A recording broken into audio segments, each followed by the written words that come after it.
જય શ્રી કૃષ્ણ, જય માતાજી દોસ્તો. સ્વાગત છે આપણી લાઈવ યુનિક ક્લબ ચેનલમાં. આજે આપણે વાત કરવા જઈ રહ્યા છીએ એક અત્યંત મહત્વપૂર્ણ સમયગાળાની.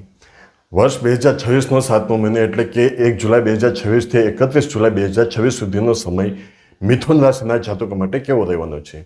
જો તમારી રાશિ મિથુન છે અથવા તમારા નામનો પહેલો અક્ષર ક, છ કે ઘ થી શરૂ થાય છે તો આ વિડીયો તમારા જીવનની દિશાને દશા બદલી શકે છે. આ જુલાઈ મહિનામાં બ્રહ્માંડના ગ્રહો તમારી કુંડળીમાં એક બહુ મોટી હલચલ મચાવવા જઈ રહ્યા છે. આજના આ ખાસ અને લાંબા વિડીયોમાં આપણે જ્યોતિષી વિજ્ઞાન અને શુદ્ધ ગણતરીઓ સાથે તમારા જીવનના તમામ પાસાઓ પર ચર્ચા કરીશું. આ વિડીયોમાં આપણે જાણીશું કે તમારો વ્યવસાય અને નોકરિયાત જીવન કેવું રહેશે, આવકના નવા સ્ત્રોત ક્યાંથી ઊભા થશે, વિદ્યાર્થીઓ અને સ્ત્રીઓ માટે આ મહિનો શું ખાસ લાવ્યો છે, તમારા ગૃહસ્થ જીવન, પ્રેમ સંબંધો અને નિવૃત્ત જીવનની સ્થિતિ વિશે. અને આ મહિનાને સુવર્ણ બનાવવા માટે અચૂક અને સચોટ ઉપાયો પણ જોઈશું. તેથી ડાયરી અને પેન લઈને બેસી જાઓ, કારણ કે આ વિડીયો ખૂબ જ માહિતીપ્રદ થવાનો છે. ચેનલને હમણાં જ સબસ્ક્રાઇબ કરી લો. ચાલો વિડીયો શરૂ કરીએ.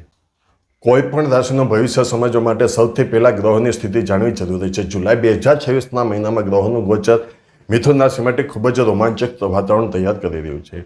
મહિનાની શરૂઆતથી લઈને 16 જુલાઈ 2026 સુધી સૂર્યદેવ તમારી જ રાશિમાં એટલે કે તમારા પ્રથમ ભાવમાં બિરાજમાન રહેશે, જેનાથી તમારા ચહેરા પર એક અલગ જ તેજ અને આત્મવિશ્વાસ જોવા મળશે. 16 જુલાઈ પછી સૂર્યદેવ કર્ક રાશિમાં એટલે કે તમારા ધન અને વાણીના બીજા ભાવમાં પ્રવેશ કરશે. તમારી રાશિના સ્વામી બુદ્ધદેવ આ મહિને બહુ જ બળવાન સ્થિતિમાં છે. તેઓ તમારી બુદ્ધિ ક્ષમતા અને તાર્કિક શક્તિને નવી ઊંચાઈઓ પર લઈ જશે. તમારી વાણીમાં ગજબનું આકર્ષણ પેદા થશે.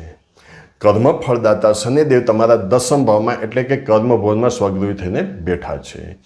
આ દર્શાવે છે કે આ મહિનો તમારી પાસે સખત મહેનત કરાવશે, પરંતુ તેનું પરિણામ પણ એટલું જ મીઠું આવશે. ગુરુ મહારાજનો શુભ પ્રભાવ તમારા ભાગ્યને સાથ આપવા માટે મજબૂત કરશે. આ ગ્રહોની યુતિ તમારા જીવન પર કેવી અસર કરશે, ચાલો હવે દરેક ક્ષેત્ર પ્રમાણે સમજીએ. મિથુન રાશિના જાતકો કરિયરની દ્રષ્ટિએ આ મહિનો ખૂબ જ નિર્ણાયક સાબિત થવાનો છે. દસમ ભાવના શનિદેવ તમારા કાર્યક્ષેત્રમાં મોટો બદલાવ લાવી શકે છે. નોકરિયાત વર્ગ માટે જોઈએ તો જો તમે લાંબા સમયથી નોકરી બદલવાનું વિચારી રહ્યા છો તો જુલાઈ મહિનાના પ્રથમ 15 દિવસ તમારા માટે સર્વોત્તમ તક લઈને આવ્યા છે. 16 જુલાઈ સુધી સૂર્ય તમારી રાશિમાં હોવાથી ઓફિસમાં તમારી લીડરશિપ ક્વોલિટીની ખૂબ જ પ્રશંસા થશે. સરકારી નોકરી કરતા લોકોની અથવા સરકારી ક્ષેત્ર સાથે જોડાયેલા લોકોની આ મહિને મોટું પદ કે ટ્રાન્સફર મળી શકે છે, જે તમારા માટે ફાયદાકારક રહેશે.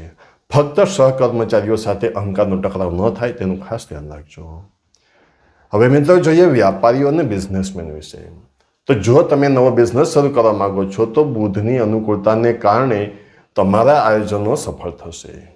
ખાસ કરીને જે લોકો કોમ્યુનિકેશન, રાઇટિંગ, આઈટી સેક્ટર, કાપડ અથવા ખાણીપીણીના વ્યવસાય સાથે જોડાયેલા છે તેમને આ મહિને અણધારી સફળતા મળી શકે છે. જો તમે પાર્ટનરશિપમાં વ્યાપાર કરો છો તો 20 જુલાઈ પછી પાર્ટનર સાથે કોઈ જૂના મતભેદો ઉકેલાઈ જશે. માર્કેટમાં તમારી ક્રેડિટ વધશે. મિત્રો, હવે વાત કરીએ છીએ આપણે ચિંતા જેની હોય છે સૌને, તે ધન સંપત્તિ અને આવક વિશેની. જુલાઈ 2026માં મિથુન રાશિની આર્થિક સ્થિતિમાં સુધારો જોવા મળશે, પરંતુ ખર્ચ પર કાબૂ રાખવો પણ એટલો જ જરૂરી છે. 16 જુલાઈ પછી સૂર્યનું બીજા ભાવમાં એટલે કે ધન ભાવમાં ગોચર થશે. આ ગોચર તમારા માટે મિશ્ર પરિણામો લાવશે. ગુરુ અને બુધની કૃપાથી આવકના એક કરતાં વધુ સ્ત્રોત ઊભા થઈ શકે છે. જો તમારો કોઈ પ્રોપર્ટીનો સોદો લાંબા સમયથી અટકેલો હતો તો આ મહિને તે પૂરો થવાથી મોટો આર્થિક લાભ થઈ શકે છે. જૂનું ઉધાર આપેલું નાણું અણધારી રીતે પાછું મળી શકે છે. ધન ભલે આવશે પણ તેની સાથે મોજ શોખ અને પારિવારિક જરૂરિયાતો પાછળ ખર્ચ પણ વધશે. આ મહિને કોઈ કિંમતી ઇલેક્ટ્રોનિક વસ્તુ અથવા વાહન ખરીદવા પાછળ મોટો ખર્ચ થઈ શકે છે. રોકાણ વિશે કહું તો શેરબજાર કે ક્રિપ્ટોકરન્સી જેવા જોખમી ક્ષેત્રોમાં આ મહિને મોટું રોકાણ કરવાનું ટાળો. જો રોકાણ જ કરવું હોય તો અનુભવી વડીલોની સલાહ લીધા પછી જ આગળ વધો. હવે વાત કરીએ આપણે મિથુન રાશિના વિદ્યાર્થી મિત્રોની. બુધ ગ્રહ તમારી રાશિનો સ્વામી હોવાથી કુદરતી રીતે જ તમારી બુદ્ધિ તેજ હોય છે અને આ મહિને ગ્રહો તમને વધુ સપોર્ટ કરી રહ્યા છે. જૂન મહિનામાં જે આળસ કે ભણવામાં મન ન લાગવાની સમસ્યા હતી તે 1 જુલાઈથી જ દૂર થવા લાગશે. તમારી એકાગ્રતા વધશે. જે વિદ્યાર્થીઓ કોલેજના છેલ્લા વર્ષમાં છે અથવા માસ્ટર્સ ડિગ્રી માટે મહેનત કરી રહ્યા છે તેમને પ્રોફેસર્સ અને મેન્ટર્સનો પૂરો સહયોગ મળશે.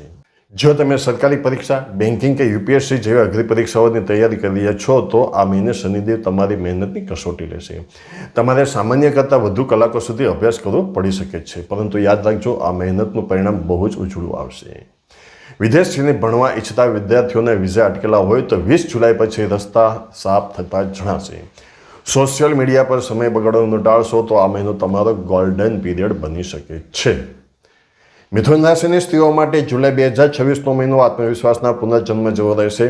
જો તમે ઘણા સમયથી ઘરની જવાબદારીઓમાં તમારી જાતને ભૂલી ગયા હતા તો આ મહિને તમે તમારા માટે સમય કાઢી શકશો. વર્કિંગ વુમન માટે જોઈએ તો જે સ્ત્રીઓ આત્મનિર્ભર છે, નોકરી કરે છે અથવા ઘર બેઠા નાનો મોટો બિઝનેસ જેમ કે બ્યુટી પાર્લર, બુટીક અથવા ઓનલાઈન સેલિંગ ચલાવે છે, તેમના માટે આ મહિનો બહુ જ પ્રગતિશીલ રહેશે. તમારી ક્રિએટિવિટી ખૂબ જ વધશે. ઓફિસમાં પુરુષ સમોવડી બનીને તમે કોઈ મોટો પ્રોજેક્ટ હેન્ડલ કરશો. હવે જોઈએ નિર્ણયો વિશે. ઘરની સ્ત્રીઓ માટે પરિવારમાં માન સન્માન વધશે. તમારા નિર્ણયોને કુટુંબના સભ્યો માન્ય રાખશે. ઘરમાં ધાર્મિક પ્રસંગો કે સત્સંગનું આયોજન થઈ શકે છે. શારીરિક દ્રષ્ટિએ મિથુન રાશિની મહિલાઓએ થોડી સાવધાની રાખવાની જરૂર છે. કમરનો દુખાવો, આંખોની બળતરા અથવા હોર્મોનલ અસંતુલન જેવી નાની મોટી તકલીફો નડે તેવી સંભાવના છે. રોજ સવારે હળવી કસરત અને પૂરતું પાણી પીવાની આદત રાખવી જરૂરી છે. કુટુંબ અને ગૃહસ્થ જીવનની દ્રષ્ટિએ જુલાઈ મહિનો તમારી સમજદારીની કસોટી કરશે. પારિવારિક દ્રષ્ટિએ સુખ શાંતિ જળવાઈ રહેશે, પણ ઉત્તરાર્ધમાં થોડું સાચવવું પડશે.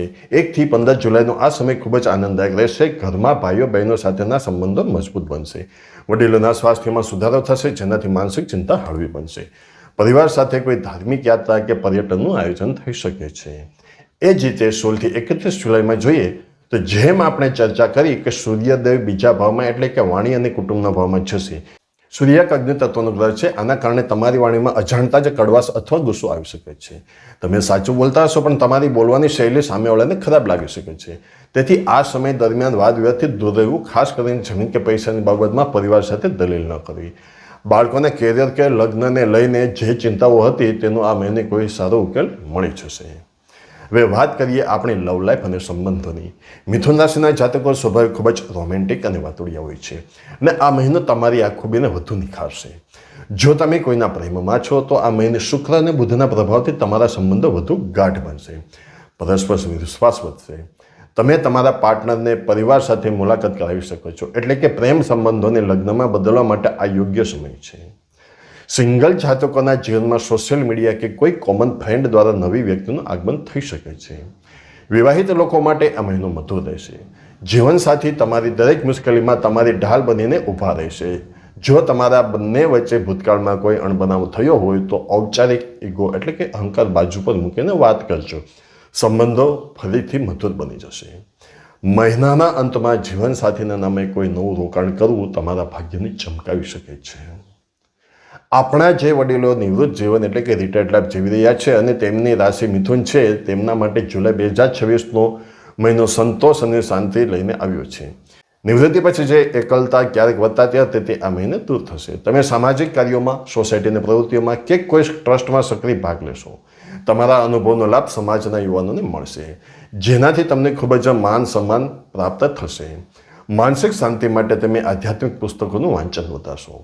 સ્વાસ્થ્ય સામાન્ય રીતે સારું રહેશે, પરંતુ ડાયાબિટીસ કે બીપીના દર્દીઓએ સમયસર દવા લેવી અને ખાવા પીવામાં પરેજી રાખવી. આર્થિક બાબતોમાં કોઈ અજાણી સ્કીમમાં પૈસા રોકવા નહીં. તમારી પેન્શન કે ફિક્સ ડિપોઝિટની આવક સુરક્ષિત રહેશે. જૂના મિત્રો સાથે મુલાકાત મનને પ્રફુલ્લિત કરશે. અને હા મિત્રો, જો તમે કોઈ પણ પ્રકારના વ્રત તહેવારોની સંપૂર્ણ માહિતી અને વાર્તા સાંભળવા ઈચ્છતા હોય તો આપણી આ ચેનલ પરથી સમયસર તમને મળી જશે. તો ચેનલને સબસ્ક્રાઈબ કરો અને બેલ આઇકોનને અવશ્ય દબાવો કે જેને કારણે આવનારી દરેક નવી વિડીયો સૌપ્રથમ તમારી પાસે સમયસર પહોંચી જાય. મિત્રો, આપની રાશિનું રાશિફળ દર મહિનાની 21 તારીખે બપોરે 2 વાગ્યે આપણી ચેનલ લાઈવ યુનિક પર મળી જશે. જે જોવાનું ચૂકશો નહીં. તો ચાલો હવે આગળ વધીએ. દર્શકો, ભવિષ્ય ગમે તેવું હોય પણ જ્યોતિષ શાસ્ત્રના ઉપાયોથી આપણે નકારાત્મકતાને ઘટાડી શકીએ છીએ અને સકારાત્મક ઉર્જા વધારી શકીએ છીએ. મિથુન રાશિના જાતકોએ આ જુલાઈ મહિનામાં આ ઉપાયો શ્રદ્ધાપૂર્વક અવશ્ય કરવા જોઈએ. જેમાં સૌપ્રથમ ઉપાય છે દર બુધવારે સવારે સ્નાન કરી પછી ભગવાન ગણેશને 21 દુર્વા એટલે કે ધરો અર્પણ કરો અને લડ્ડુનો ભોગ લગાવો. ગણેશ અથર્વશીર્ષના પાઠ કરવાથી વ્યાપાર અને બુદ્ધિમાં ગજબની વૃદ્ધિ થશે. બીજો ઉપાય દર બુધવારે નજીકની ગૌશાળામાં જઈને ગાયને પોતાના હાથે લીલું ઘાસ, પાલક અથવા લીલા મગ ખવડાવો. આનાથી કરિયરમાં આવતી તમામ અડચણો દૂર થશે. ત્રીજો ઉપાય 16 જુલાઈ પછી જ્યારે સૂર્ય રાહુ કેતુની અસરમાં કે ધન ભાવમાં આવે ત્યારે દરરોજ સવારે તાંબાના લોટામાં શુદ્ધ જળ લઈ તેમાં થોડું લાલ ચંદન અને કંકુ ઉમેરી સૂર્યનારાયણને અર્ઘ્ય આપો. અર્ઘ્ય આપતી વખતે ઓમ ગૃહણી સૂર્યાય નમઃ મંત્રનો જાપ કરો. ચોથો ઉપાય છે જરૂરિયાતમંદ લોકોને અથવા ભિક્ષુકોને લીલા રંગના વસ્ત્રો અથવા અનાજનું દાન કરો. તો મિથુન રાશિના જાતકો, એકંદરે જુલાઈ 2026નો મહિનો તમારા માટે ખૂબ જ આશાસ્પદ અને પ્રગતિશીલ રહેવાનો છે. બસ ગુસ્સા પર થોડો કાબુ રાખજો અને તકોને ઝડપી લેજો. સમય તમારો જ છે. તમને આ વિગતવાર માહિતી કેવી લાગી, આમાંથી કઈ વાત તમને સૌથી વધુ સ્પર્શી ગઈ, તે અમને કોમેન્ટ બોક્સમાં જરૂર લખીને જણાવો. જો તમને વિડીયો ગમ્યો હોય તો તેને ચોક્કસ લાઇક કરો અને તમારા મિત્રો કે સગા સંબંધીઓ જે મિથુન રાશિના છે તેમની સાથે વોટ્સએપ અથવા ફેસબુક પર શેર કરો. આવી જ સચોટ જ્યોતિષી માહિતી દર મહિને મેળવવા માટે આપણી ચેનલને સબસ્ક્રાઇબ કરવાનું ભૂલતા નહીં. ભગવાન ગણેશની કૃપા તમારા આખા પરિવાર પર બની રહે તેવી પ્રાર્થના સાથે ખૂબ ખૂબ ધન્યવાદ. જય શ્રી કૃષ્ણ. જય માતાજી.